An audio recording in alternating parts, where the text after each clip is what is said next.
Hey folks, welcome back. I'm here with another amp review today, and I apologize for the lower part of my body showing here. Not a pretty sight, I know that, but I have no choice with the limited camera work that I have here and high-tech capabilities I have here in my office. But in any event, today I'm going to be reviewing another practice amp, another small practice amp for home. This one is the Boss Katana Mini. And it's a neat little practice amp that you can use at home. Very basic. It is small in footprint, probably about, I would say, maybe 8 inches long by maybe 5 inches high, and maybe 3 inches deep. Again, that's my estimate. It comes with a nice hard plastic handle here. And the amp itself is very simple, as you can see.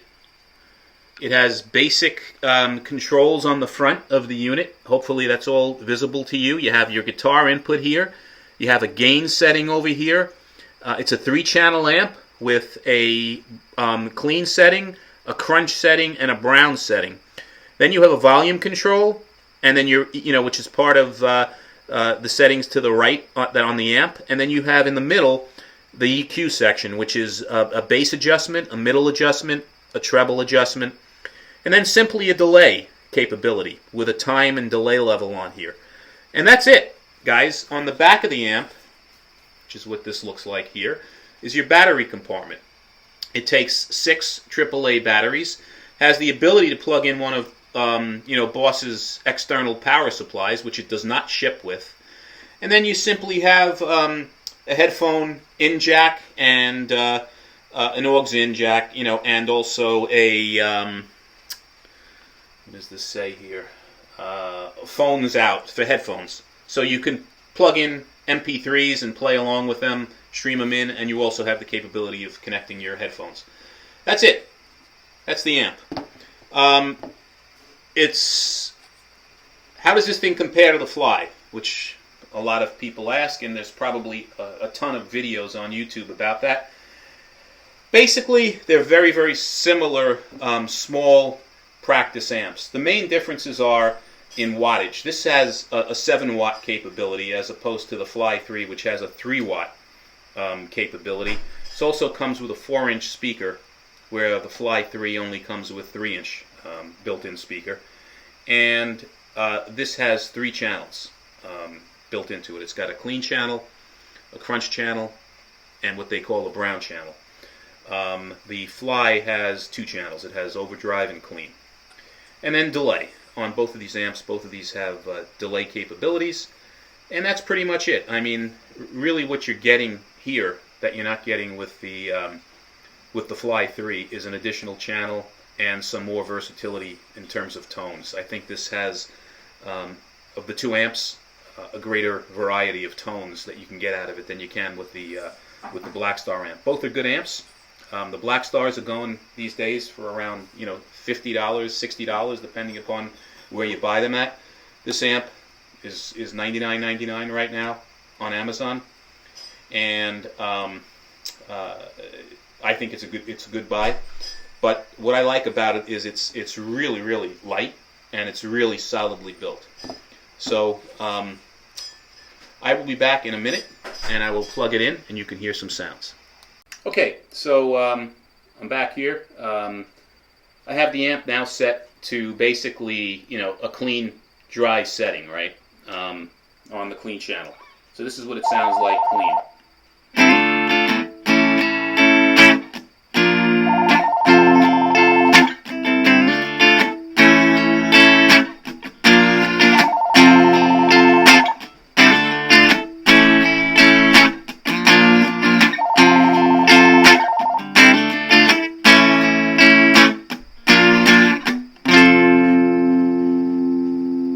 So that was the clean set channel with some, telephone rings coming on to add some additional effects. Now that was, Lord knows, another telemarketer calling. Who the hell knows? Apologize for that. But so that's clean. Now we'll put it on the crunch setting, and you can, hear what the crunch setting sounds like.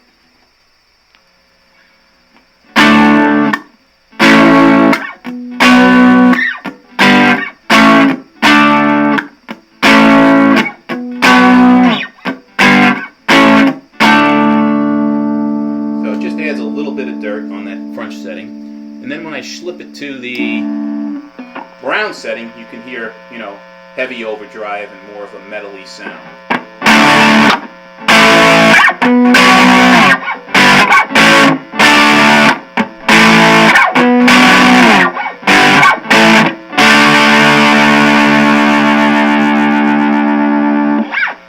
And if you want to hear what some of the delay sounds like, I'll add some delay to the mix, and you can hear.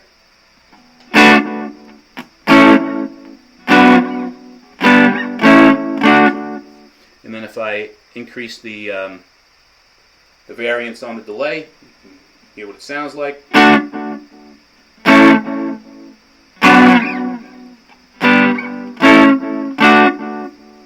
a little bit more.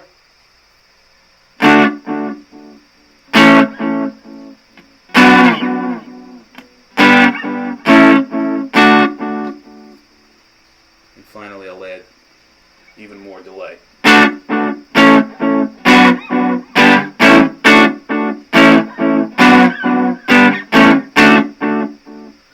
So the delay itself is not really, doesn't give you that much of a wide range of delay, but there's enough there for it to be usable. You can also set the time to 0 and the level all the way up, and you can get a bit of a reverb capability out of the amp. The amp doesn't say it comes with reverb, but I find that if you have the timer turned off and the level up, you can get a reverby type sound out of the amp. So all in all, I'm going to put this down for a second, get back on camera. Pardon me. Shut this guy off. Bring the amp into the picture here. Okay. All in all, guys, I think this is a good buy. If you're looking for a very, very well built practice amp that's light, that has all the features and functionality that you need. It has 3 channels, so you can play around with your country rock tones and your blues tones, and even get some metal tones out of it if you put it on the brown setting. Does have delay, so it has that capability, and it's very simple. It's not like you're using some of these digital amps where you have to have a PhD to figure out how to operate them. This thing, you plug it in and you just adjust it a couple of different ways, and you can get some pretty usable tones out of it. So without breaking the bank, for under $100, for $99.99, just under $100, you can get a pretty solid little practice amp that would serve the purposes of most. Again, people like myself, who is an amateur, a hobbyist, this fits the bill. It's portable and sounds good and inexpensive. So I highly recommend it. Once again, guys, if you have any questions regarding the Katana Mini, please fire them below, and I'll do my best to answering them as as completely as possible. And once again, if these reviews are helpful, please support the channel by subscribing and giving me a thumbs up. And until the next time, everybody be well and stay safe. Take care now.